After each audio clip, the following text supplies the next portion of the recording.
उस लड़की पर आज बेइंतहा रौब आया हुआ था। 20 साल की हंसिका नई नवेली दुल्हन बनी बैठी थी और इस वक्त अपने पास मौजूद सबके होश उड़ाए जा रही थी। वो सुनहरी आंखों वाली प्यारी सी लड़की आज कुछ ज़्यादा ही खूबसूरत लग रही थी। आज उसकी शादी थी उसकी माँ की सहेली के बेटे आदित्य के साथ। आदित्य उसका बचपन का मंगेतर था। कभी उससे खुलकर घुल मिल नहीं पाई थी, लेकिन अपनी आंटी से वह बेहद लगाव रखती थी। वह उनकी लाडली थी, इसीलिए उसकी आंटी ने सिर्फ हंसिका को ही अपनी बहू के रूप में चुना था और आज हंसिका को विदा करके वह उसे अपने घर ले जाने वाली थी। बारात के स्वागत के सारे इंतजाम पूरे हो चुके थे, लेकिन अभी तक बारात के आने का कहीं कोई नामो निशान नहीं था। इंतजार था कि बढ़ता ही जा रहा था। राजेंद्र साहब ने शहर के सबसे बड़े बैंकेट हॉल में शादी का पूरा कार्यक्रम रखा था। हंसिका उनकी सबसे दुलारी बेटी थी। यूं तो उनकी एक बेटी और थी, लेकिन उनकी बड़ी बेटी बंसिका घर छोड़कर जा चुकी थी। वह कहाँ गई यह आज तक कोई नहीं जान पाया, लेकिन उसके जाने के बाद हंसिका ही राजेंद्र साहब की पूरी दुनिया थी। अगर उनकी बेटी की आंख से एक आंसू भी गिर जाता तो उनका दिल कांपने लगता। अपने पिता का यह बेहिसाब लगाव देखते हुए हंसिका खुद को बहुत खुशनसीब समझती थी। तुषार बेटा, क्या बात है, तुम इतने परेशान क्यों हो? सब ठीक तो है ना? राजेंद्र साहब बाहर किसी काम से लौटे थे और तुषार को अपने पास खड़ा देखकर हैरान हो गए। कुछ नहीं अंकल जी, सब ठीक है, आप अंदर चलिए। तुषार उन्हें अंदर ले आया। उधर वीरेंद्र साहब दोबारा आदित्य के नंबर पर कॉल करने लगे। अभी थोड़ी देर पहले तुषार के नंबर पर आदित्य की कॉल आई थी और जो कुछ आदित्य ने तुषार को बताया था उसे सुनकर तुषार का दिमाग सुन्न रह गया था। उसने तुरंत अपने पिता वीरेंद्र साहब को सारी बात बताई। अब दोनों उसी बात पर चर्चा करते हुए आदित्य का नंबर मिलाने की कोशिश कर रहे थे कि तभी अचानक राजेंद्र साहब वहां आ पहुंचे। यार, कुछ तो बताओ, क्या हुआ है? कोई मसला है क्या? कोई परेशानी है तो मुझे तो बताओ। तुषार राजेंद्र जी के दिल के बहुत करीब था। उनके जिगरी दोस्त और घनिष्ठ पड़ोसी का एक लौता बेटा था। उनके सुख दुख का साथी और उन्हें अपनी जान से भी बढ़कर प्यारा। कुछ नहीं अंकल जी, आप फिक्र मत कीजिए, सब ठीक होगा। वह उन्हें तसल्ली दे रहा था, लेकिन खुद भीतर से बेहद परेशान था। इतने में वीरेंद्र साहब घबराए हुए अंदर आए। क्या हुआ बाबा, सब ठीक है? तुषार उनके परेशान चेहरे को देखते हुए उनकी तरफ बढ़ा। ठीक कहाँ है बेटा? वो लोग बारात लेकर ही नहीं आ रहे। वीरेंद्र साहब की बात सुनते ही अगले ही पल राजेंद्र साहब के चेहरे का रंग ऐसे उड़ गया जैसे किसी ने सारा खून निचोड़ लिया हो। वो अपनी जगह लड़खड़ा गए थे। पास खड़े तुषार ने उन्हें तुरंत संभाला। अंकल जी, आप ठीक हैं? राजेंद्र, क्या हो गया यार? खुद को संभालो, इस वक्त हमें तुम्हारी जरूरत है। वीरेंद्र साहब अपने दोस्त को यूं टूटता देखकर दर्द भरे लहजे में बोले। वो हॉल के उस कोने में थे जहां ज्यादा लोग नहीं थे। तुषार ने उन्हें एक कुर्सी पर बैठाकर पानी पिलाया। यार, आखिर हुआ क्या है? अभी तक बारात भी नहीं आई और तुम लोग यहाँ इतने परेशान क्यों हो? कोई बड़ा मसला हो गया है क्या? राजेंद्र साहब ने पूछा। अचानक मनोज मामा के वहां पहुंचते ही तीनों चौंक गए। उनके चेहरे पर भी गहरी परेशानी थी। आदित्य किसी और लड़की को पसंद करता है, वीरेंद्र साहब ने भारी सांस लेकर कहा। उसने अपनी माँ को कई बार समझाने की कोशिश की, लेकिन उसकी माँ की एक ही जिद थी कि मेरी बहू तो सिर्फ हंसिका ही बनेगी और आज वो घर वालों से झगड़कर शहर छोड़कर जा चुका है। उसने तुषार को फोन करके माफी मांगी है। वीरेंद्र साहब दुखी आवाज में बोले। माफी? उसकी माफी की तो ऐसी तैसी, हमारी बेटी की इज्जत का मजाक बना दिया इस लड़के ने। जरा भी शर्म नहीं आई उसे? मनोज मामा का गुस्सा पूरे खानदान में मशहूर था और आज तो उनके तेवर और भी भड़क उठे थे। शांत हो जाइए मनोज भाई, यह शोर मचाने का वक्त नहीं है। हमें सोच समझकर कदम उठाना होगा। पूरा खानदान यहाँ इकट्ठा है। वीरेंद्र साहब ने उन्हें शांत करने की कोशिश की, लेकिन हद होती है वीरेंद्र भाई। इस लड़के की हिम्मत कैसे हुई यह सब करने की? अगर रिश्ता नहीं निभाना था तो पहले ही घर छोड़कर चला जाता। अगर उनके बेटे की मर्जी नहीं थी तो हमारी बेटी की जिंदगी क्यों बर्बाद की? आप जानते हैं बहन बेटी की इज्जत कितनी नाजुक होती है। मेरा दिल करता है सामने हो तो इस नालायक को गोली मार दूं। हमारी इज्जत का तमाशा बना दिया उसने। मनोज मामा किसी भी तरह शांत होने को तैयार नहीं थे। उनका गुस्सा शायद आदित्य पर नहीं बल्कि हंसिका की आंटी पर था, जिन्होंने जिद में आकर शादी की बात पक्की कर दी थी और आज सबको ऐसी हालत में खड़ा कर दिया था कि न आगे का रास्ता सूझ रहा था न पीछे लौटने का। राजेंद्र साहब ने दर्द से आंखें बंद कर लीं। फिक्र मत करो, सब ठीक होगा, उन्होंने टूटे हुए लहजे में कहा। तुषार ने अंकल जी के कंधे पर हाथ रखा तो राजेंद्र साहब ने उसकी तरफ देखा। उनकी आंखों में बेहिसाब दुख था। तुषार, क्या तुम करोगे मेरी हंसिका से शादी? राजेंद्र साहब की यह बात सुनते ही एक पल के लिए वहां सन्नाटा छा गया। तुषार ने हैरानी से अपने पिता वीरेंद्र साहब की ओर देखा। हंसिका उससे पूरी 10 साल छोटी थी, वो कैसे उससे शादी कर सकता था? बोलो तुषार, क्या करोगे मेरी बेटी से शादी? अपनाओगे उसे? राजेंद्र साहब ने बेहद उम्मीद भरे लहजे में उसका हाथ थाम कर पूछा। अंकल जी, आप कहें तो मैं अपनी जान भी दे दूं, 1 मिनट की देर नहीं लगाऊंगा। लेकिन तुषार की आवाज गले में अटक गई। लेकिन क्या तुषार? राजेंद्र साहब बेचैनी से खड़े हो गए। अंकल, मैंने हंसिका को कभी उस नज़र से नहीं देखा और आप ये भी जानते हैं कि वंशिका मेरी मंगेतर है, उसकी मेरे साथ सगाई हुई थी। और तुषार रुक गया। राजेंद्र साहब का चेहरा गुस्से और कटु यादों से लाल पड़ गया। वंशिका से वो जितना प्यार दिखाते थे उससे कई ज्यादा गहरी नफरत उनके दिल में उसके लिए छुपी थी। वो मर चुकी है, उसे भूल जाओ, वो अब इस दुनिया में नहीं है। राजेंद्र साहब की आवाज कड़क गई।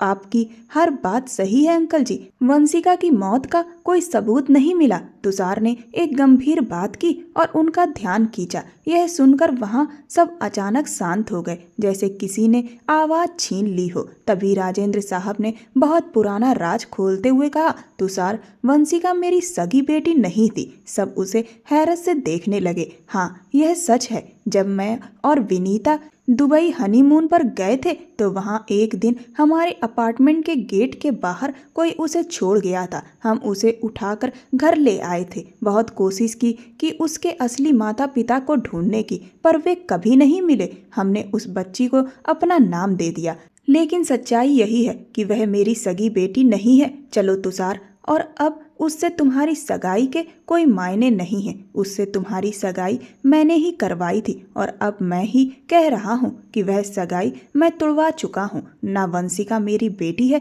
और ना तुम्हारी मंगेतर। चलो तुषार, अब तुम्हें शादी से कोई दिक्कत नहीं होनी चाहिए। और जहाँ तक उसकी उम्र की बात है, कहीं भी यह नहीं लिखा कि लड़की तुमसे काफ़ी छोटी हो तो शादी नहीं हो सकती। राजेंद्र साहब ने दृढ़ आवाज में कहा। तुषार ने गहरी सांस ली और दोनों की तरफ देखा। आखिरकार उसने गर्दन झुका दी, जैसे उनकी बात को मान लिया हो। कुछ ही देर में यह खबर औरतों के हिस्से में भी पहुंच चुकी थी कि आदित्य बारात लेकर नहीं आया। हंसिका को तो विश्वास ही नहीं हुआ। उसे लगा उसकी आंटी, जिसे वह माँ से भी बढ़कर मानती थी, उसके साथ ऐसा कैसे कर सकती हैं। उसकी आंखों से आंसू बहने लगे। वह तुरंत अपना मोबाइल उठाकर आंटी को कॉल करने लगी। कॉल जा रही थी पर कोई उठाने को तैयार नहीं था। उसने कई बार कॉल मिलाई, लेकिन उधर से एक बार भी जवाब नहीं आया। रोते हुए वह कमरे के अंदर पहुंची, जहां उसके पापा राजेंद्र साहब और अंकल बीरेंद्र साहब मौजूद थे। पापा, वह टूटते हुए उनके सीने से जा लगी। उन्होंने प्यार भरा हाथ उसके सिर पर रखा और बोले, बस बेटा, जो होता है अच्छे के लिए होता है। वह कुछ समझ नहीं पा रही थी कि सब ऐसा क्यों हो रहा है, लेकिन कुछ देर में उसे सब मालूम होने वाला था। बेटा, मैंने तुम्हारे लिए एक फैसला लिया है और उम्मीद करता हूँ कि तुम इस फैसले से इनकार नहीं करोगी। राजेंद्र साहब ने धीमे और गंभीर स्वर में कहा। पापा, क्या मैंने आज तक आपके किसी भी फैसले से इनकार किया है? हंसिका ने आंसू पोंछते हुए खुद को संभाल कर पूछा। बेटा, हमने तुम्हारी शादी तुषार से करने का फैसला किया है। यकीन है तुम हमारा सिर झुकने नहीं दोगी। राजेंद्र साहब बोले। पापा, आप क्या कह रहे हैं तुषार जी? लेकिन वो तो वंशिका दीदी के। बेटा, उस लड़की को तुम लोग अब दिमाग से निकाल क्यों नहीं देते? वह ना तुम्हारी सगी बहन थी और ना ही हमारा उससे अब कोई लेना देना है। राजेंद्र साहब ने एक झटके में बात को खत्म कर दिया। तभी मनोज मामा पंडित जी को लेकर हॉल में दाखिल हुए। माहौल अचानक इतना भारी और दबाव भरा हो गया कि हंसिका चाहकर भी मना नहीं कर पाई। वह अपने पापा को रोकना चाहती थी, लेकिन सबकी मौजूदगी में उसकी आवाज़ गले में ही अटक कर रह गई और वह खामोश खड़ी रह गई। विवाह सब रस्म रिवाजों के अनुसार संपन्न किया गया। उसने धीमे से नज़र उठाकर अपने पापा की तरफ देखा। उनकी आंखों में विनती और उम्मीद साफ दिखाई दे रही थी। हंसिका ने दिल पर पत्थर रख लिया। राजेंद्र साहब ने अपनी बेटी को कसकर गले से लगाया और धीमे स्वर में बोले, मुझे तुम पर गर्व है बेटा, तुमने मेरा मान रखा। और एक बात याद रखना, वंशिका तुम्हारी सगी बहन नहीं थी, इसलिए आज के बाद उसका नाम इस घर में मत लेना। जबकि हंसिका वहीं फूट फूट कर रो पड़ी। मेरे नसीब में वही आदमी क्यों आया जो पूरा मेरे लिए है ही नहीं, जिसका दिल आज भी उसी के पास अटका हुआ है जो उसे छोड़कर चली गई। उसी का साया उसके दिल में है। मैं खुद भी इसका सबूत हूँ। मैं ऐसे इंसान को कैसे स्वीकार कर लूँ जो पहले से ही किसी और का हो चुका है। रोते रोते उसकी हिचकियां बंधने लगीं। विवाह संपन्न हो चुका था। चारों ओर बधाइयों की आवाजें थी। हंसिका के दिल की धड़कनें तेज होती जा रही थी। वह अपने सारे हक, अपना भविष्य, अपना सब कुछ उस व्यक्ति के नाम कर चुकी थी। उसके चेहरे पर जालीदार घूंघट पड़ा था। सबको पता चल चुका था कि आदित्य बारात लेकर नहीं आया और अब हंसिका का विवाह तुषार से कर दिया गया है। लोगों को क्या फर्क पड़ना था। बात तो उन दो जिंदगियों पर पड़ी थी जो अचानक एक ऐसे रिश्ते में बंध गए थे जिसके लिए दोनों तैयार ही नहीं थे। मेहमान चार बातें करके खाना खाकर घर लौट आए। विदाई के वक्त हंसिका अपने पिता के गले से लिपट गई और फूट फूट कर रो पड़ी। उन्होंने उसे विदा किया। वो खुश थे क्योंकि वो शुरू से ही यही चाहते थे कि तुषार उनका दामाद बने। बस आंटी की ख्वाहिश के आगे मजबूर थे। उन्होंने बचपन में ही हंसिका को अपने बेटे आदित्य के लिए मांग रखा था, पर आज उनकी खुद की इच्छा पूरी हो गई थी। तुषार के कमरे में उसके बिस्तर पर नई नवेली दुल्हन बनी हंसिका दिल थाम कर बैठी थी। तुषार को लेकर उसके मन में कोई खास जज्बात नहीं उठ रहे थे, बस एक अजीब सी बेजारी थी। हंसिका बेड क्राउन से टेक लगाए अपनी कमर सीधी करने लगी। वो आंटी के बारे में सोच रही थी। पता नहीं वो कहाँ होंगी और वो इस बात पर भी उससे बात नहीं कर रही थी। उसकी आंखें फिर से आंसुओं से भरने लगी। आंटी, मैं कैसे रहूंगी आपके बिना। मैं तो खुश थी कि सारी जिंदगी आपके साथ ही गुजरेगी। आंखें नीचे किए वह सिसकी भरकर उसी पल बोल पड़ी। तभी उस पल तुषार गुस्से से दरवाजा खोलकर अंदर आया। उसका चेहरा बेहद सख्त था। उसने एक नज़र भी हंसिका पर फेंकना जरूरी नहीं समझा। सीधे अलमारी की तरफ गया, वहां से कपड़े निकाले और बाथरूम में घुस गया। ये इतना गुस्से में क्यों है? हंसिका ने मन ही मन कहा। हाँ, गुस्सा ना होगा तो क्या होगा? अगर जबरदस्ती मेरे साथ हुई है तो इनके साथ भी यही हुआ है। ठंडे पानी से नहाकर जब वो बाहर आया तो उसका चेहरा काफी ताजा और निखरा हुआ लग रहा था। हंसिका ने चोरी चोरी निगाहें उस पर डाली। वो लगभग 30 साल का हैंडसम और दबंग मिजाज का नौजवान था। जानलेवा पर्सनालिटी का मालिक था वह। गेहुए रंग की दमकती त्वचा, तीखे नैन नक्श, चेहरे पर हल्की दाढ़ी और माथे पर हमेशा दिखने वाला तड़कता गुस्सा उसकी शख्सियत की पहचान थे। वो अपने ऊपर हंसिका की नज़रों की गर्माहट महसूस कर रहा था कि तुषार ने आईने में उसकी तरफ देखा। उसके देखते ही हंसिका झेप कर तुरंत नजरें फेर गई। तुषार ने हल्का सा सिर झटका और बिस्तर की तरफ बढ़ा। उसका भारी लहंगा एक तरफ हटाते हुए वह बिस्तर पर सीधे लेट गया, आंखें बंद की और एक बाजू माथे पर रखकर आराम से फैल गया। हंसिका उसके इस बेपरवाह अंदाज को देखती रह गई। तभी अचानक उसे अपनी बेइज्जती का एहसास होने लगा। वह झटके से उठी, अपना लहंगा संभाला और बिस्तर से नीचे उतरकर सारा जेवर उतारकर ड्रेसिंग टेबल पर पटकने लगी। भारी दुपट्टा उतारकर कपड़ों के सेट से दूर फेंका और जब शीशे में अपना नाजुक जैसा चेहरा देखा तो आंखों में आंसू बहने लगे। दिन भर लोगों ने कहा था आज तुम बहुत खूबसूरत लग रही हो, आज तो दूल्हे की खैर नहीं, चारों तरफ बस तुम्हारी खूबसूरती का जादू छा जाएगा। कितने खुशकिस्मत हो तुषार, इतनी प्यारी दुल्हन मिली है। उन तमाम आवाज़ों की गूंज उसके कानों में फिर से उभर आई और वह सिर झटक कर अपना भारी लहंगा संभालते हुए अलमारी की तरफ बढ़ी, लेकिन वहां जाकर पाया कि उसके तो कोई कपड़े यहाँ थे ही नहीं। थोड़ी देर सोचकर उसे याद आया उसका सारा सामान तो उसकी आंटी के घर भेज दिया गया था। वह बुरी तरह झुलझुलाई और एक तरफ रखे सोफे पर बैठ गई। उसकी माँ और तुषार की माँ दोनों ही अब इस दुनिया में नहीं थी, नहीं तो शायद वो यह पल संभाल लेती, उसे दिलासा दे देती। इतना भारी भरकम लहंगा पहनकर आज रात उसे नींद आने वाली नहीं थी। अगर अपना कमरा होता तो कोई भी सरल सा सूट निकाल कर पहन लेती, लेकिन यहाँ किससे कहती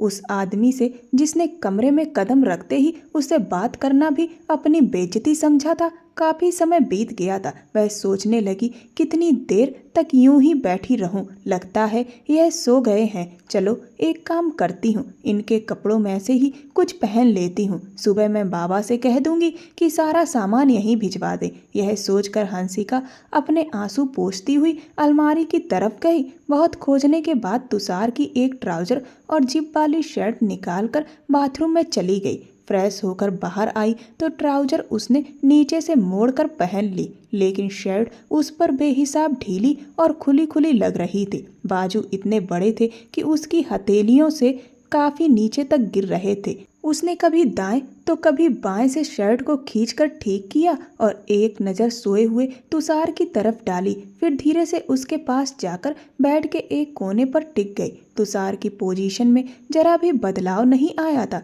वह उसकी तरफ पीठ किए हुए ही पड़ा रहा। हंसिका भी उसकी तरफ पीठ करके आंखें मूंद कर लेट गई। कुछ ही देर गुजरते कमरे में गहरा अंधेरा छा गया। उसे अंधेरे से बहुत डर लगता था, यह बात घर में सभी जानते थे। अचानक वह घबरा गई और तुरंत करवट लेकर तुषार की तरफ मुड़ गई। डर की वजह से उसने उसका बाजू कसकर पकड़ लिया। तुषार जो बड़ी मुश्किल से नींद में जाने की कोशिश कर रहा था, अचानक अपने बाजू पर जोर का दबाव महसूस करके घबरा गया और आंखें खोल दी। उसने उसकी तरफ देखने की कोशिश की, मगर अंधेरे में कुछ दिखाई नहीं दे रहा था। लाइट चली गई है, शायद इन्वर्टर खराब है, वह बड़बड़ाया। शादी के इंतजाम में इतना उलझा हुआ था कि इन्वर्टर ठीक कराने का ख्याल ही नहीं रहा। तुषार उठने लगा ही था कि हंसिका ने डर के मारे उसे और कसकर अपनी तरफ खींच लिया और वह हड़बड़ाकर उसी पर गिर पड़ा। क्या बदतमीजी है ये, छोड़ो मेरा हाथ, वह गुस्से में चिल्ला पड़ा। उसकी आवाज़ इतनी सख्त थी कि हंसिका की आंखें आंसुओं से भर गईं और उसने तुरंत उसका हाथ छोड़ दिया। अपने मुंह पर हथेलियां रखकर उसने अपने आंसुओं को रोकने की कोशिश की। इडियट कही की, तुषार झुलझुला कर बोला और उठकर दरवाजे की तरफ बढ़ा, लेकिन तभी पीछे से हंसिका के जोर जोर से रोने की आवाज़ गूंजी। वह चौंक गया, घबराकर तुरंत वापस मुड़ा और उसकी तरफ चला गया। तुम रो रही हो, वह गुस्सा रोकते हुए फिर भी झुलझुलाकर बोला। हंसिका ने जैसे ही उसे अपने पास महसूस किया, एकदम उसके गले से लग गई। तुषार की सांस जैसे रुक गई, उसका पूरा शरीर ठिठक गया। पहली बार किसी लड़की ने इस तरह अचानक उसे इतना करीब से गले लगाया था। वंशिका पहले उसकी मंगेतर रह चुकी थी और तुषार उसे पसंद भी करता था, लेकिन वंशिका ने कभी उसका हाथ तक नहीं थामा था। गले लगाना तो बहुत दूर की बात थी, लेकिन हंसिका के साथ आज बिल्कुल उल्टा हो रहा था। वह इतनी बेधड़क और बिना झिझक उसके सीने से जा लगी थी, जैसे उसे अंदाजा भी नहीं कि वह क्या कर रही है। तुषार ने खुद को संभालते हुए गला साफ किया और उसे पीछे हटाने की कोशिश की, लेकिन वह तो जैसे पूरी तरह कस के पकड़े थी। उसे अपने वजूद का ऐसा एहसास दिला रही थी कि उसका दिल तेज तेज धड़कने लगा। तुषार ने सख्ती से आंखें बंद कर लीं। उसके दिल की धड़कनें तेज हो रही थी और ये सब कुछ उसके लिए मुश्किल पैदा कर रहा था। हंसिका प्लीज मुझे छोड़ो।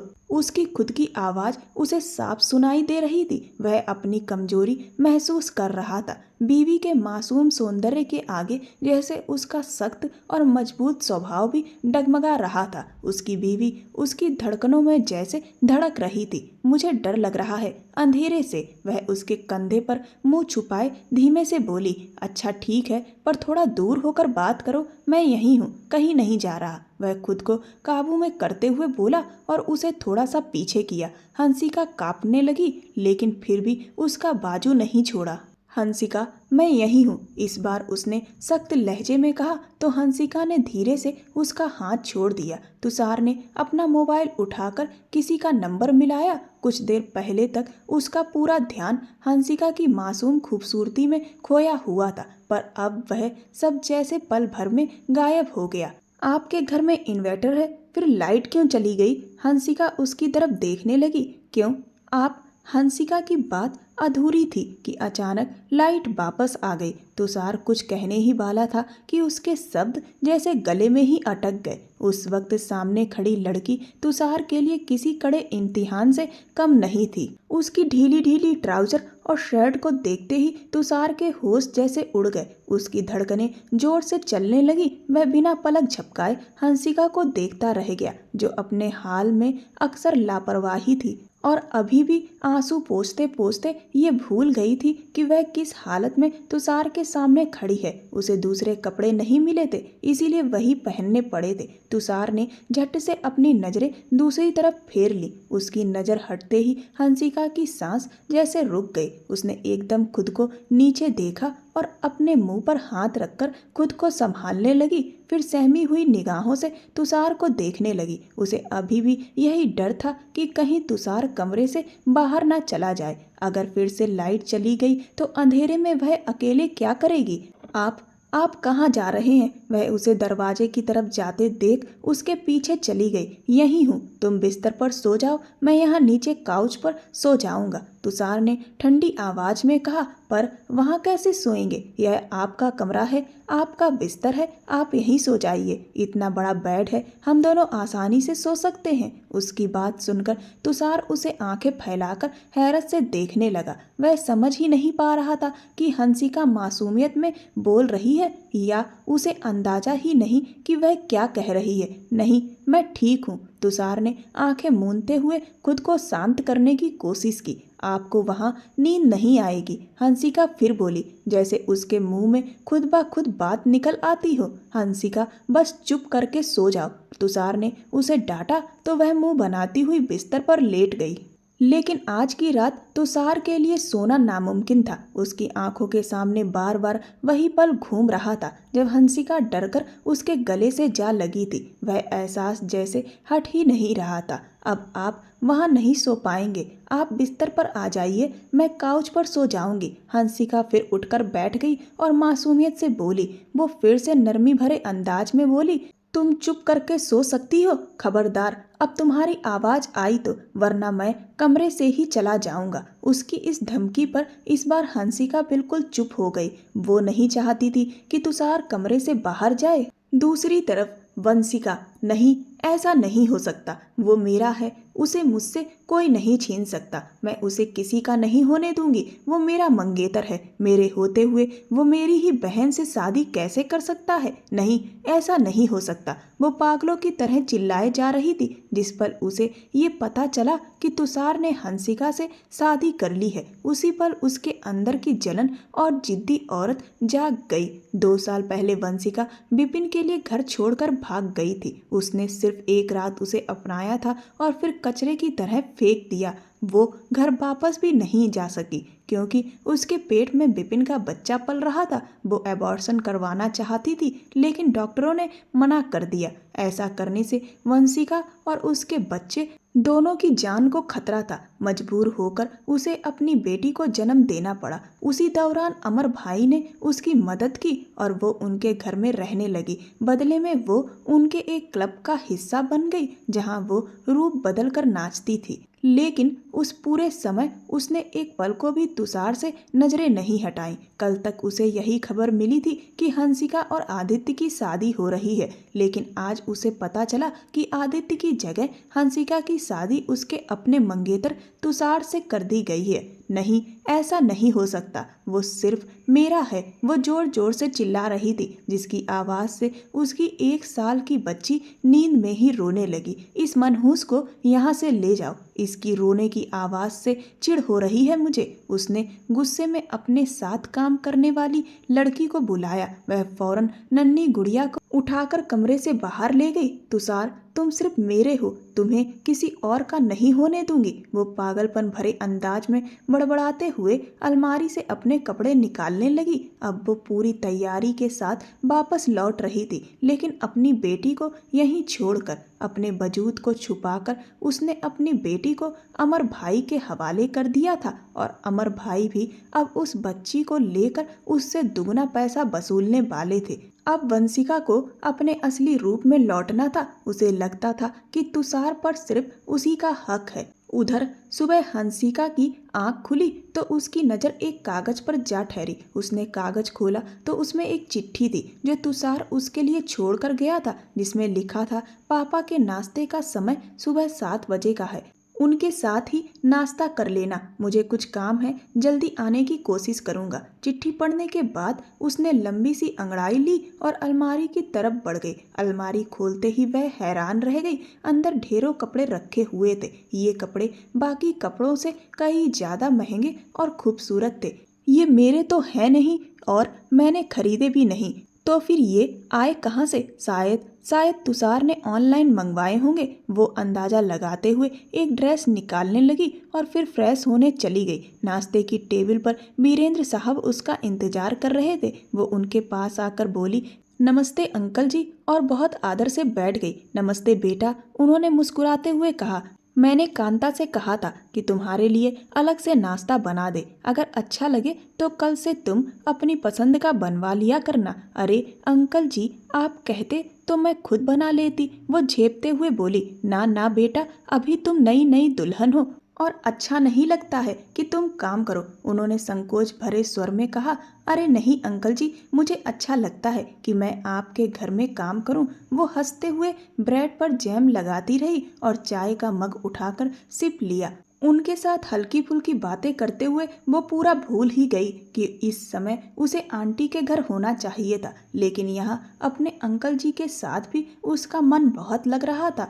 वह आदित्य से कोई प्यार नहीं करती थी, उसे तो बस आदित्य की माँ अच्छी लगती थी, क्योंकि हंसिका की माँ के जाने के बाद उन्होंने हंसिका को काफ़ी लगाव दिखाए और हंसिका की उनके साथ अच्छी बॉन्डिंग बन गई थी। हंसिका बेटा, मुझे बहुत खुशी है कि तुमने हालात के साथ समझदारी दिखाई। थोड़ा वक्त लगेगा, लेकिन मुझे पूरा भरोसा है कि तुम्हारा और तुषार का रिश्ता बहुत खूबसूरती से आगे बढ़ेगा। वीरेंद्र साहब ने उसके सिर पर प्यार से हाथ रखा तो वो शर्माते हुए अपनी नजरें झुका गई। रात को शहर के सबसे बड़े बैंकेट में रिसेप्शन की दावत रखी गई थी। हंसिका नीले रंग के गाउन में सचमुच आसमान से उतरी किसी परी जैसी लग रही थी, जबकि तुषार ब्लैक कोट में आज बिल्कुल अलग ही रौब और आकर्षण लिए हुए था। सबने उनकी जोड़ी की खूब तारीफ की। हंसिका अपने पापा राजेंद्र साहब से मिलकर बहुत खुश थी। अंकल जी ने केक मंगवाकर दोनों से कटवाया और दोनों ने एक दूसरे को खिलाया। इसी माहौल में तुषार को बीती रात के सारे पल फिर याद आने लगे। ये 20 साल की लड़की उसके होशो हवास पर कुछ ज़्यादा ही हावी होती जा रही थी। तभी बैंकेट हॉल के गेट से अंदर आते ही किसी ने उसे जोर से पकड़कर झटका दिया। वह कोई और नहीं बल्कि वंशिका थी, जिसके सिर पर बैंडेज बंधा हुआ था और चेहरे पर बेइंतहा मासूमियत और बेबसी साफ झलक रही थी। उसके साथ एक औरत भी थी। एक्सक्यूज मी, यहाँ तुषार कौन है? उस औरत ने सबकी तरफ देखते हुए सवाल किया। एक पल को पूरे हॉल में खामोशी फैल गई। तुषार होंठ भींचते हुए स्टेज से नीचे उतरा और वंशिका को देखा। उसी पल हंसिका का दिल जोर से धड़क उठा। मैं हूँ तुषार, क्या काम है? तुषार ने ठहरे और सख्त लहजे में पूछा। मिस्टर तुषार, ये शायद आपकी पत्नी है। ये हमें 2 साल पहले मिली थी जब इनका हमारी गाड़ी से एक्सीडेंट हुआ था। हमने इनका खूब इलाज करवाया, इन्हें आराम तो मिल गया लेकिन इनकी याददाश्त चली गई थी। आज 2 साल बाद इनके सिर पर फिर चोट लगी और इनकी याददाश्त वापस आ गई। जब इन्होंने आपके घर का पता बताया और हम वहां पहुंचे तो पता चला कि आप यहाँ हैं, इसीलिए सोचा आपकी चीज आपको वापस लौटा दूं।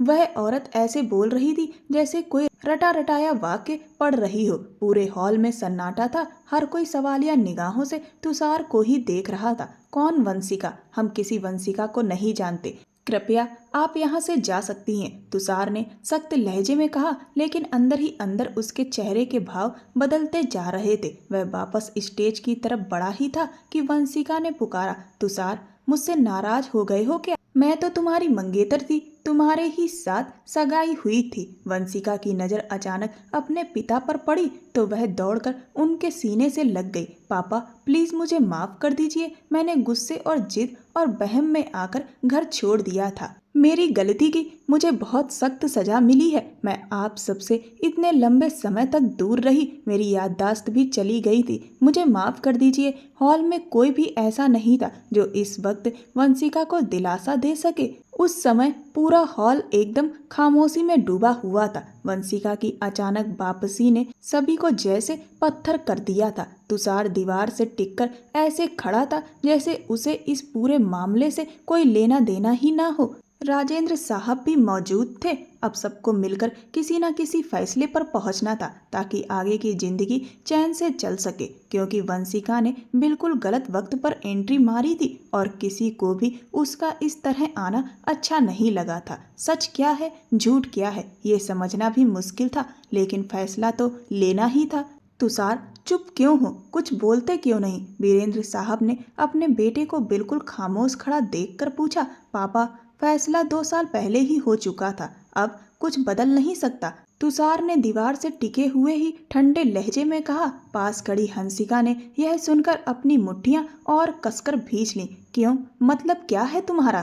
क्या कहना चाह रहे हो? वीरेंद्र साहब की आवाज में सख्ती थी। तुषार ने सीधा जवाब दिया, पापा, मेरे लिए वह लड़की जैसे है ही नहीं। आप जो करना चाहें कर सकते हैं, मुझे कोई फर्क नहीं पड़ता। वह यह कहकर सीढ़ियों की तरफ बढ़ गया, लेकिन वंशिका की तेज पुकार पर उसके कदम रुक गए। तुम मुझे ऐसे छोड़कर नहीं जा सकते, यह जानते हुए कि मैं कितना बड़ा हादसा झेल चुकी हूँ। तुम मेरे साथ ऐसा कैसे कर सकते हो? वह दौड़कर आई और उसका बाजू पकड़ लिया। इस पर तुषार ने झटके से उसका हाथ छुड़ा दिया और गुस्से से आगे बढ़ा। दूर रहकर बात करो, खबरदार, अगर दोबारा मुझे छुआ तो। उसके तेवर इतने सख्त थे कि वंशिका सहम कर पीछे हट गई और दूर जाकर खड़ी हो गई। हंसिका को देखते ही उसके अंदर जैसे आग भड़क गई। सही कह रही हूँ ना?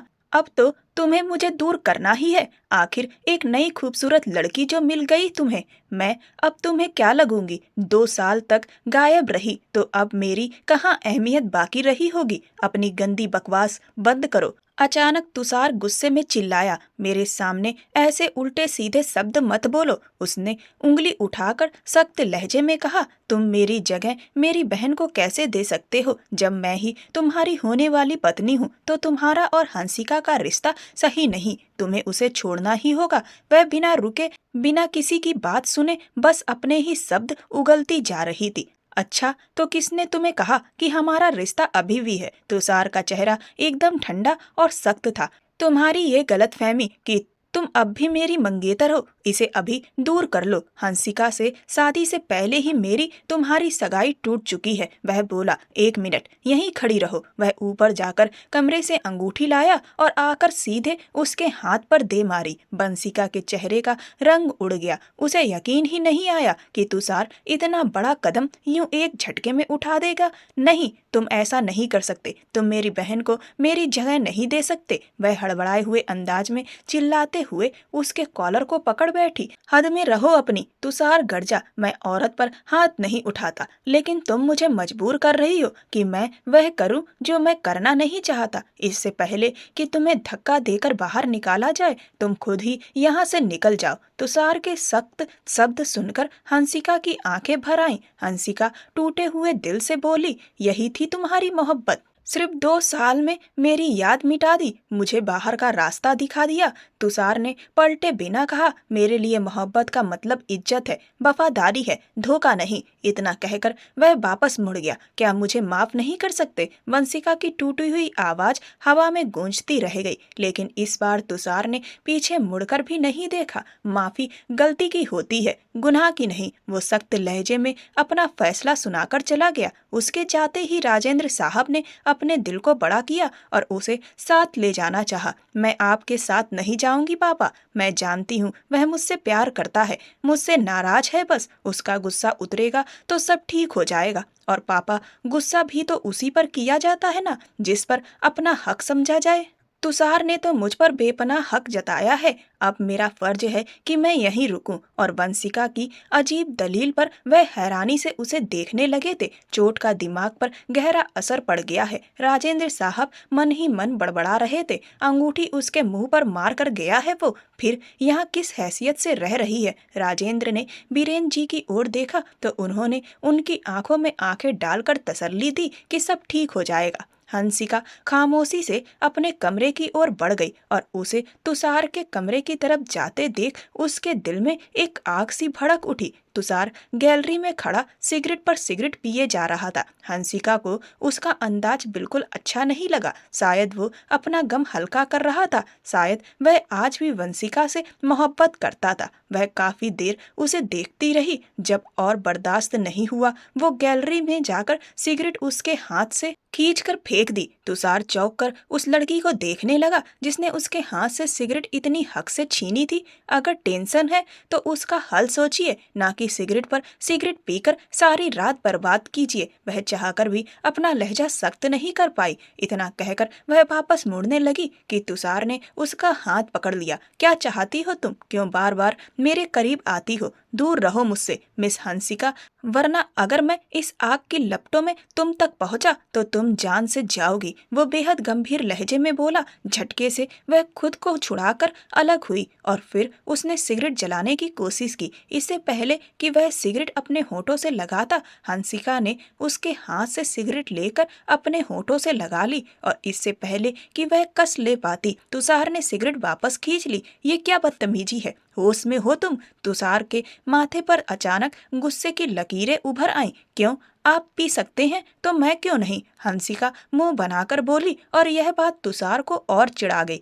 अच्छा ठीक है, लो पियो। तुषार ने सिगरेट उसके होठों में दबाई। हंसिका ने सिगरेट का कस लिया तो उसे जोर की खांसी का दौरा पड़ा, यहाँ तक कि उसे सांस लेना भी मुश्किल हो गया। तुषार की तीखी चुभती हुई निगाहें उसी पर टिकी थी। अचानक ही उसने फिर उसे पकड़ा। उसकी लाल सुर्ख आंखें तुषार के चेहरे को ऐसे निहारने लगी जैसे उस पर से नजर हट ही नहीं पा रही हो। कौन सी खांसी, कौन सी परेशानी? कुछ याद नहीं रहा? याद था तो बस इतना कि सामने खड़ा वो शख्स।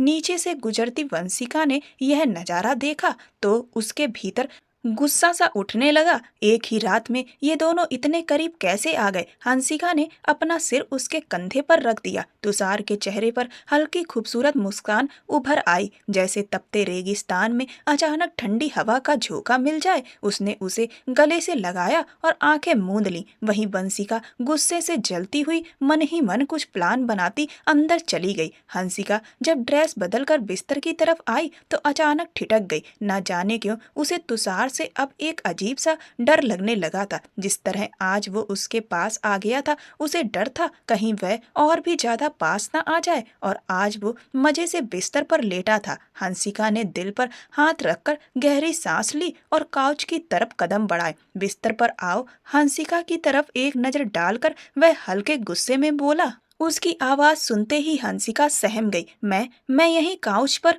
एक बार कहा है, समझ नहीं आता, यहाँ आओ। इस बार उसके स्वर में गुस्सा और साफ था। हंसिका उंगलियां मरोड़ती हुई उसके पास गई और बिस्तर पर एक किनारे चुपचाप बैठ गई। सो जाओ, उसने माथे पर हाथ रखकर धीमे से कहा। हंसिका ने तुरंत आंखें बंद कर ली, लेकिन 2 मिनट बाद उसने पलटकर यह देखने की हिम्मत की कि क्या वो सच में सो गया है।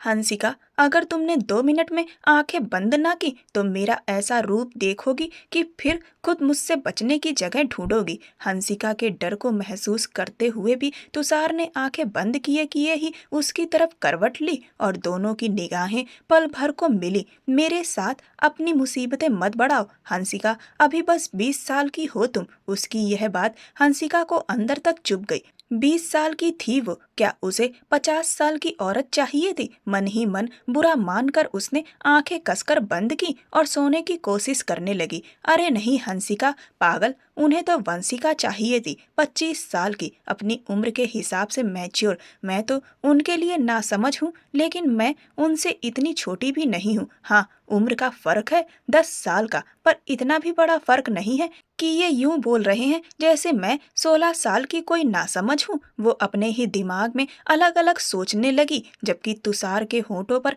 एक हल्की सी मुस्कान आ गई। अभी दोनों की आंख लगी ही थी कि अचानक दरवाजा जोर जोर से बजने लगा। तुषार ने आंखें खोली तो हंसिका का सिर अपने कंधे पर टिका हुआ पाया। बड़े नरम अंदाज में उसका सिर हटाकर तकिए पर रखा और उठकर दरवाजा खोलने चला गया। दरवाजा खुलते ही वंशिका सीधे उसके गले से आ लगी। तुषार, मुझे डर लग रहा है, वहाँ कमरे में कोई नहीं है। वो मोटे मोटे आंसू बहाती रोने लगी। उसका बिखरा हुआ लिबास देखकर तुषार के होंठ सख्त हो गए। उसने झटके से उसे ऐसे पीछे धकेला जैसे वह कोई अछूत हो। वंशिका मुश्किल से संभल पाई और हैरान होकर उसे देखने लगी। तुषार, तुषार, यही रट लगाए हो। तुम्हें क्या लगता है कि तुषार तुम्हारे इन घटिया हथकंडों में फंस जाएगा?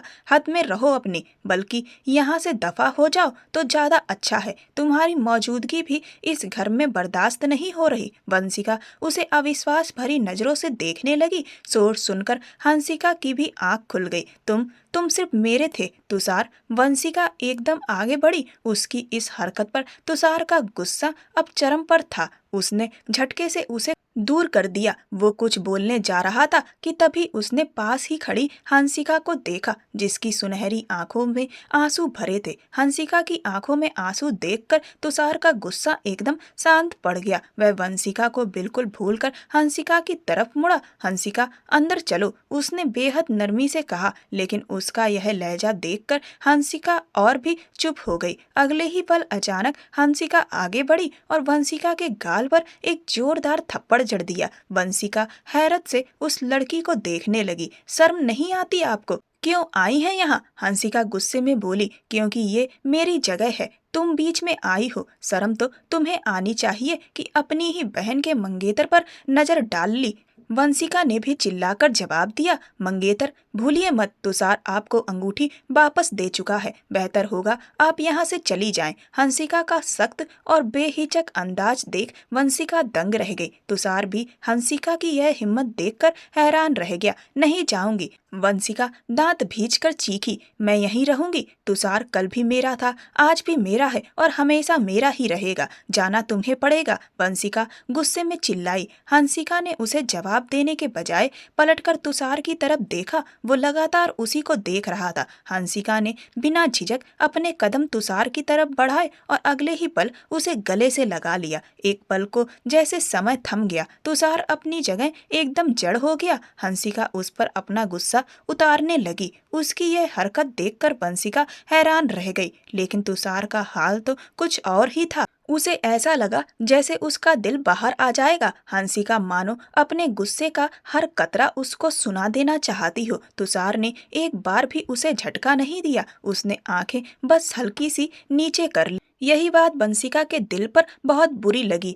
तुषार ने एक बार भी उसकी इस हरकत का विरोध नहीं किया था। वह जानता था कि अगर उसने जवाब में हंसिका को वैसे ही गले लगाया तो वह पीछे हट जाएगी, और यही तो वो नहीं चाहता था।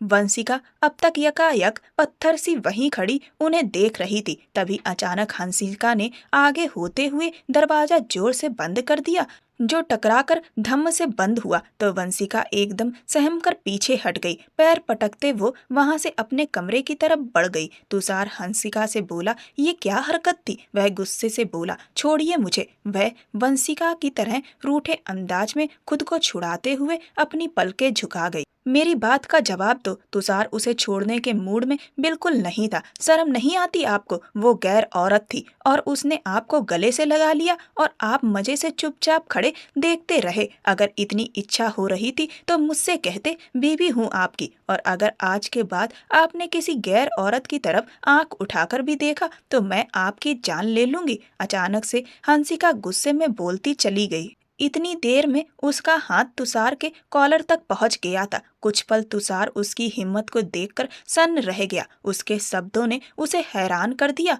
मतलब ये उसे ऑफर दे रही थी? तुषार बीरेंद्र साहब का बेटा, क्या वो इसे इतना कमजोर समझती है? जैसे वो कोई भी मौका देखकर बहक जाएगा। इस सोच पर तुषार के दिमाग में लावा सा खौल उठा, लेकिन अपनी चिढ़ को मुश्किल से काबू करते हुए उसने धीरे से हंसिका के हाथ से अपना कॉलर छुड़ाया। पर अगले ही पल उसने और गुस्से से उसे पकड़ लिया। इस बार दोनों की नजरों में टकराव हुआ।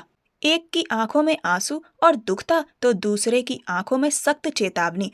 आप मुझे कैसे पीछे हटा सकते हैं? हक है मेरा आप पर। वो एक एक शब्द पर जोर देते हुए बोल रही थी। सोच लो मिसेज तुषार, गंभीर लहजे में कहा गया। उसका यह वाक्य हंसिका का दिल धड़का गया। अचानक ही हंसिका की पकड़ उसके कॉलर से ढीली पड़ गई। तुषार ने उसके दोनों हाथ अपने हाथों में थाम लिए, जबकि हंसिका की तो बोलती ही बंद हो गई। कुछ देर पहले तक वो जज्बात में आकर कितनी बड़ी बड़ी बातें कर रही थी, लेकिन अब तुषार को देखकर उसकी सिट्टी पिट्टी गुम हो गई थी। उसे तो अपने आसपास खतरे की घंटियां सुनाई देने लगी। घबराकर उसने पीछे हटना चाहा, लेकिन तुषार ने उसका हाथ और कसके पकड़ लिया। एक पल को उसके मन में आया कि वह तुषार का हाथ झटक दे, लेकिन फिर वो ऐसा कर ही नहीं पाई, क्योंकि उसे उकसाने वाली भी तो वह खुद थी। उधर वंशिका, तुम्हें एक बात कितनी बार समझाऊं? क्यों बार बार फोन कर रही हो मुझे? वंशिका की इस आवाज में तीखा गुस्सा था और वो अपना सारा गुस्सा फोन की दूसरी तरफ रिया पर उतार रही थी। उसी समय दरवाजे के पास से गुजरते बीरेंद्र साहब ने उसकी ऊंची आवाज सुनकर अपने कदम रोक लिए। बच्ची? कौन सी बच्ची? ये वंशिका किस बच्ची की बात कर रही है? वह वहीं ठहरकर ध्यान से उसकी बात सुनने लगे। अगर बुखार है तो डॉक्टर के पास ले जाओ ना, मुझे फोन करके क्यों परेशान कर रही हो? दूसरी तरफ से कुछ कहा गया, जिस पर वंशिका ने तेज लहजे में जवाब दिया, हाँ जानती हूँ, हाँ जानती हूँ, वो मेरी बेटी है। वंशिका बोली, लेकिन मुझे नफरत है उसके वजूद से। वो अनचाही औलाद है। वंशिका के इन शब्दों पर बीरेंद्र साहब के रोंगटे खड़े हो गए। उनका पूरा शरीर डर से कांप उठा। अच्छा, मेरा दिमाग खराब मत करो, जो करना है करो, मैं नहीं आ सकती। मरती है तो मर जाए, मेरी भी जान छूट जाएगी इस बोझ से। अचानक वंशिका ने गुस्से में कहते हुए कॉल काट दी। जैसे ही उसने पलट कर देखा, उसके पीछे बीरेंद्र साहब खड़े थे। उन्हें देखते ही वह बुरी तरह घबरा गई। हमें अंदाजा नहीं था कि तुम इस कदर गिर जाओगी। रात के अंधेरे में एक आवारा मर्द के साथ भाग गई, अपना मान सम्मान मिट्टी में मिला दिया, एक बच्ची को जन्म दिया, और अब उसी बच्ची को बोझ कह रही हो? बोझ तो तुम हो। बीरेंद्र साहब का चेहरा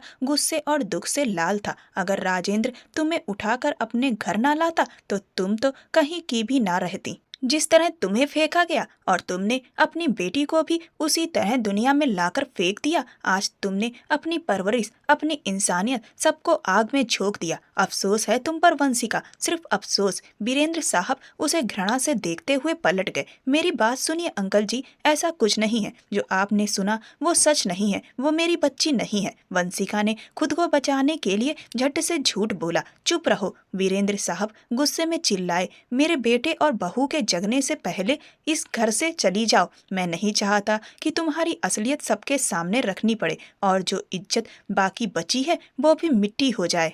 आउट फ्रॉम माई हाउस, अभी के अभी। वह खुले दरवाजे से बाहर निकल गए, जबकि वंशिका वहीं बैठकर अपने बाल नोचती रह गई। उसे लगा जैसे फिर से उसके हाथों से रेत फिसल गई हो। उसके पास फिर कुछ नहीं बचा था, बस पछतावा। इधर अचानक हंसिका की आंख खुली तो उसने अपने बहुत पास सोए तुषार को देखा। उसके गालों को हल्के से छूते ही उसके चेहरे पर एक मीठी मुस्कान फैल गई। तुषार ने पल भर में आंखें खोल दी। यह देखकर हंसिका की मुस्कान एकदम गायब हो गई। वह उठकर भागने ही वाली थी कि तुषार ने तुरंत उसका हाथ पकड़कर उसे वापस पकड़ लिया। उसकी निगाहें हंसिका के खूबसूरत चेहरे पर घूमने लगी। सो ब्यूटीफुल मिसेज, मुझे बाथरूम जाना है। कोई रास्ता ना पाकर हंसिका मुंह बनाते हुए बोली। सोच लो, तुषार ने धीमे स्वर में कहा। फिर दोनों एक दूसरे के हो गए। इधर दूसरी तरफ वंशिका राजेंद्र साहब के पास गई। बाबा जी, प्लीज मुझे माफ कर दीजिए, मुझे यहाँ से मत निकालिए। मैं कहाँ जाऊंगी, मेरा तो अब कोई भी नहीं है। वंशिका रोते रोते राजेंद्र साहब के पैरों में गिरी जा रही थी। जहाँ से आई थी वहीं चली जाओ, तुमसे मेरा कोई रिश्ता नहीं। राजेंद्र साहब के ये जहरीले शब्द उसके कानों में गूंजते रहे। राजेंद्र साहब ने कहा कि मुझे वीरेंद्र ने सब कुछ बता दिया है। अगर तुम में जरा भी इंसानियत बाकी है तो तुम जाकर अपनी बच्ची को उस दलदल से निकालो और उसे एक अच्छी जिंदगी दो, उसे एक अच्छी परवरिश दो। यही तुम्हारे जीवन के लिए बेहतर होगा। जो गलतियां कर चुकी हो उन्हें और ज्यादा मत बढ़ाओ। कम से कम अपनी बेटी का जीवन तो बर्बाद मत करो। सोच कर देखो, अगर मैं तुम्हें उठाकर ना लाता और पाला ना होता तो तुम्हारे साथ क्या होता। और तुम तो खुद अपनी बेटी को छोड़कर चली आई हो। शर्म करो। कर्मों की सजा अगर मिली तो कहाँ मुंह छुपाओगी। उसे घर से निकाल दिया गया था, वही घर जहां उसने बचपन बिताया था। पर अब वंशिका की आंखें खुल चुकी थी। उसे समझ में आ चुका था कि उसने कितनी सारी गलतियां की हैं और अब अपनी बेटी को इस तरीके से रास्ते पर छोड़कर वह गलती नहीं बल्कि अपराध कर रही है। वह तुरंत उस क्लब में पहुंची और उसने रिया की सहायता से अपनी बेटी को वहां से बाहर निकाला और वह अपनी बेटी को लेकर वहां से भाग गई। उसने मन ही मन तय कर लिया कि वह अपनी बेटी का जीवन बेहतर बनाएगी। जो गलतियां उसने की हैं उन गलतियों को वह और ज्यादा आगे नहीं बढ़ाएगी। वंशिका अपनी बेटी को लेकर शहर के समाज सेवा केंद्र में पहुंची। वहां पर उसने मदद की गुहार मांगी तो उसे वहां खाना बनाने के काम के लिए रख लिया गया। अब वंशिका वहीं पर रहती है, खाना बनाने का काम करती है जिससे उसे पैसा मिलता है और वह अपनी बेटी को पढ़ा लिखा रही है और उसे एक अच्छी परवरिश देने की कोशिश कर रही है। उधर वीरेंद्र जी ने तुषार को बताया कि वंशिका को राजेंद्र जी के पास वापस भेजा था। राजेंद्र जी बोले, मैंने उसे घर से निकाल दिया क्योंकि वह इस काबिल ही नहीं थी कि उसके साथ कोई रिश्ता रखा जाए। राजेंद्र साहब ने बेरुखी से जवाब दिया, और मैं नहीं चाहता तुम दोनों की हंसती बसती जिंदगी पर उस औरत की बुरी नजर पड़े। वो मुंह फेरते हुए गुस्से से बोले। वीरेंद्र जी बोले, तुषार, वो घर उजाड़ने आई थी। तुम जानते नहीं हो कि वो कितनी बड़ी झूठी है। उसने क्या क्या किया। अगर तुम जान जाओ तो मैं सब जानता हूँ पिताजी। अब से नहीं बल्कि 1 साल पहले से सब जानता हूँ। तुषार ने उनके सिर पर मानो बम फोड़ दिया। पास खड़ी हंसिका ने भी उसे हैरत से देखा। वो अस्पताल में थी, उसने एक बच्चे को जन्म दिया, उसने बहुत तकलीफें झेली, मैंने देखा है। लेकिन उसके बावजूद भी वो नहीं सुधरी। वो कहाँ रह रही थी, इतना समय कहाँ थी, सब पता था मुझे। और अगर मुझे अपनाना होता तो बहुत पहले ही अपना चुका होता। लेकिन वो इस काबिल ही नहीं थी कि उसे दोबारा अपनी जिंदगी में आने दूं। पिताजी, मैंने हंसिका को पूरे दिल से अपनाया है और यकीन मानिए आपका बेटा बहुत मजबूत है। वंशिका या वंशिका जैसी कोई भी लड़की आपके बेटे को नहीं तोड़ सकती। उसके विश्वास भरे लहजे पर वीरेंद्र साहब मुस्कुराए और अपने बेटे को गले से लगा लिया। उन्हें अपने बेटे के मजबूत चरित्र पर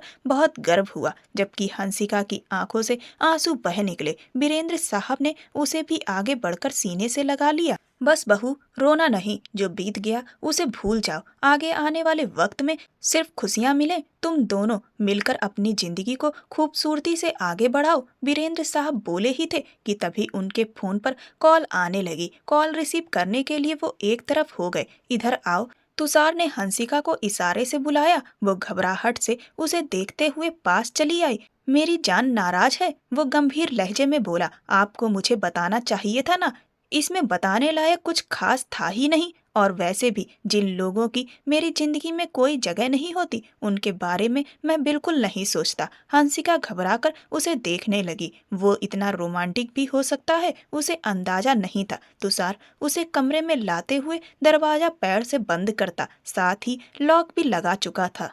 उसकी प्यार भरी जिंदगी की गाड़ी पूरी तरीके से पटरी पर चल चुकी थी और वह दोनों एक दूसरे के साथ अच्छा गृहस्थ जीवन जी रहे थे। दोस्तों, चीटिंग कभी भी मजबूरी नहीं होती, वह हमेशा चॉइस होती है। जो लोग धोखा देना चाहते हैं वही धोखा देते हैं, जिन्हें धोखा नहीं देना होता वह हर हाल में निभा जाते हैं। अपने वैवाहिक जीवन को आप खुशियों से तभी भर सकते हैं जब आप एक सही जीवन साथी का चयन करेंगे। आपको ये कहानी कैसी लगी मुझे कमेंट सेक्शन में कमेंट करके जरूर बताएं। ये कहानी पूर्णतः काल्पनिक है। इसमें दिखाई गई सभी घटनाएं और पात्र और दृश्य सभी काल्पनिक है। इनका उद्देश्य किसी की भावनाओं को ठेस पहुंचाना नहीं है। ये कहानी केवल मनोरंजन और सामाजिक शिक्षा प्रदान करने के उद्देश्य से बनाई गई है। ऐसी और भी कहानियों को सुनने के लिए मेरे चैनल के साथ बने रहें। मेरे चैनल को सब्सक्राइब कर वीडियो को लाइक कर दें और वीडियो को ज़्यादा से ज़्यादा शेयर करें। धन्यवाद।